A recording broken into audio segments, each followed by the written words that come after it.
Hey, discrimination. We all know what it is, and we all know that it shouldn't be happening in today's society. It's just wrong, it's bad, whether you're female, whatever your race is, whatever your sexual orientation, we all know that discrimination should not happen at all in today's society. And especially in schools.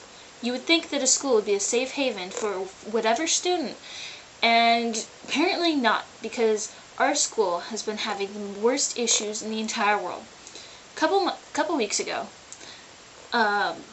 we had the Day of Silence, and our GSA club put an announcement into the student bulletin to announce the Day of Silence to the rest of the school. However, we found out after the event had happened that the school administrator had pulled our bulletin out of had pulled our announcement out of the bulletin just because they discriminated against us. They said that the Day of Silence was for GSA members only, that no one else in the school was allowed to join. Number one, we had to get this activity approved by the school, saying that we would be the sponsoring organization for the Day of Silence. And there was nothing on there that said it was limited to our group, that anybody in this campus could do it if they wanted to. And it was just ridiculous that we had to even have that, because it's a national event, and it's a political event, and students are allowed to have political voices anytime they want on campus. They're not told not to or anything. So it was just maddening that we had to do that.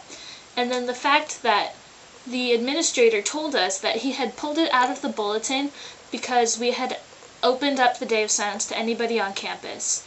He said that the activity was only approved for GSA members, and that no student on campus had a right to participate except for ourselves that were already approved. And that's just complete wrong. That was censorship and discrimination.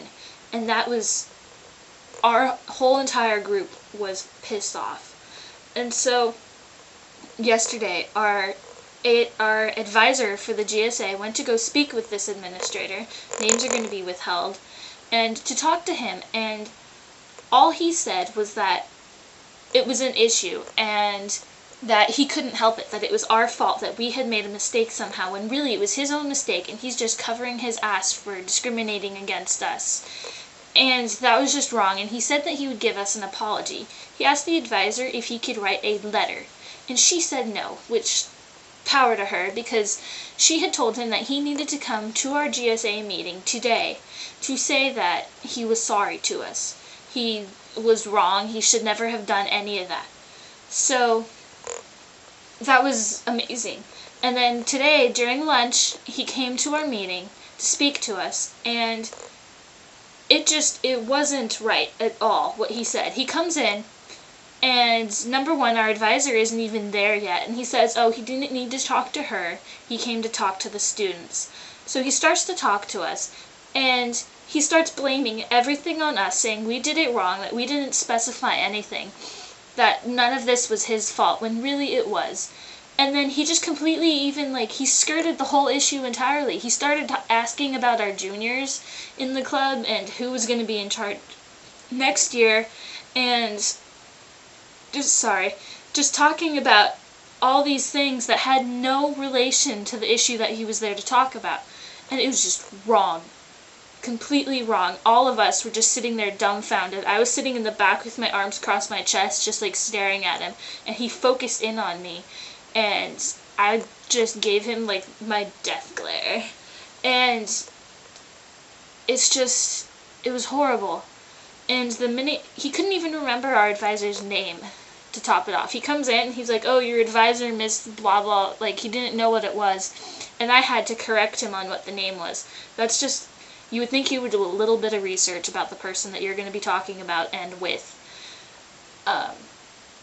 And it was just great, because after he left, the whole entire club just burst out into laughter, because it was so ridiculous and so awkward. He just was continuously insulting us through the event, through his apology to us, not even an apology, and his blaming us for what he did.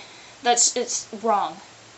I was shocked, our advisor was shocked, everyone in the club was shocked. We all just sat there dumbfounded as he talked and talked about our leadership abilities and how we failed to do something wrong. And it goes to show what the protection that the schools nowadays have for LGBTQ youth. There's nothing out there. There's nothing out there at all to protect us. Nothing at our school. There's no programs for us to talk to. The GSA is supposed to be a safe haven, and yet we're still discriminated upon by administrators. That's, like, he's gotten himself into big trouble. And so later on in the month, in May 27th, we're going to be having a panel to come and speak to our school. My advisor and I, we discussed the fact that we are going to hand deliver letters to every single administrator and every single teacher on campus, letting them know that this is going to be happening and that they're all invited to come, because this needs to stop. There are times when I walk down the hallway and I hear someone being called names, like ethnic slurs or derogatory names that are painful, and teachers walk by without doing anything. Meanwhile, this student here is getting harassed verbally, and no punishment is taken to anything for this poor student. And it just needs to change, and I can't even talk anymore. Bye.